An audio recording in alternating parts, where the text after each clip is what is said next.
quand j'ai fait cette chanson, j'ai automatiquement pensé à ma maman, donc inévitablement à la vôtre aussi. Je me souviens, je devais avoir 7-8 ans, pas plus. Nous étions en Kabylie. Elle était là, à côté de moi, en train de battre du lait qu'elle a mis dans une calebasse, vous savez, une espèce de baratte. Et elle le battait en faisant ce geste-là, peut-être qu'un certain nombre d'entre vous ont déjà vu faire. Et quand elle faisait son acte, son travail, elle rythmait aussi des mots, des idées, des chants, des soupirs. Ça lui arrivait de pleurer des fois, même d'esquisser un sourire à des moments aussi. Et vous savez, sur le coup, j'étais jeune, beaucoup trop petit pour comprendre. Ayant bien sûr grandi et surtout ayant emmagasiné toutes ces choses dans ma tête, dans ma mémoire, je me suis rendu compte alors qu'elle ne faisait que se confier à son instrument, parce qu'elle n'avait pas d'autre interlocuteur valable. Et c'est là où j'ai compris une chose, cette image de femme qui était là, subissant la loi du milieu, du mal, et qui se confiait donc à une chose inerte.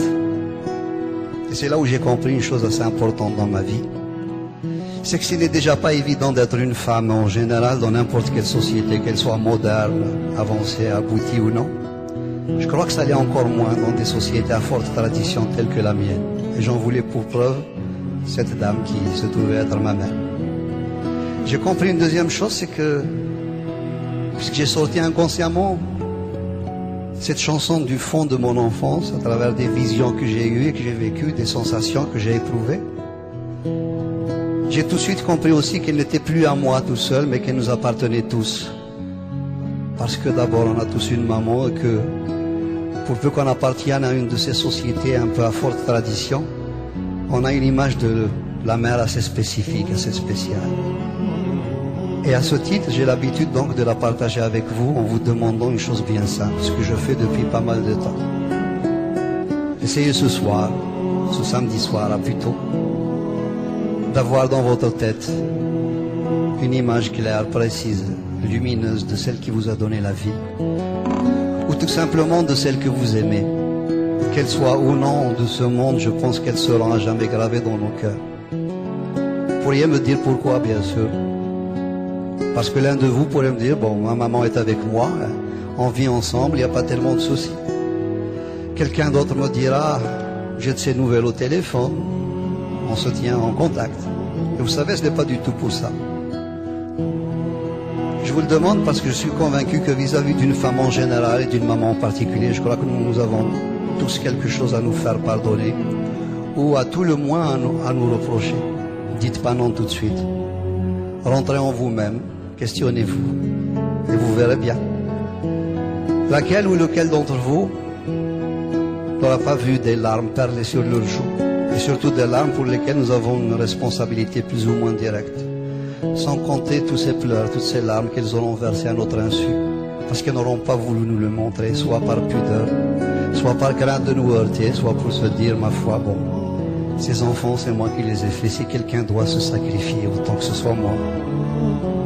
Franchement, laquelle ou lequel d'entre nous tous aura été péché dans le tréfonds de leur cœur, le moindre de leurs frissons, la moindre de leur fragilité, et surtout cesser de voir en elles des mamans couveuses ou des mamans allaiteuses qui ne sont là que pour la reproduction, alors qu'elles peuvent aussi avoir de la place pour un cœur contrarié, des amours contrariés, un désir frustré, etc.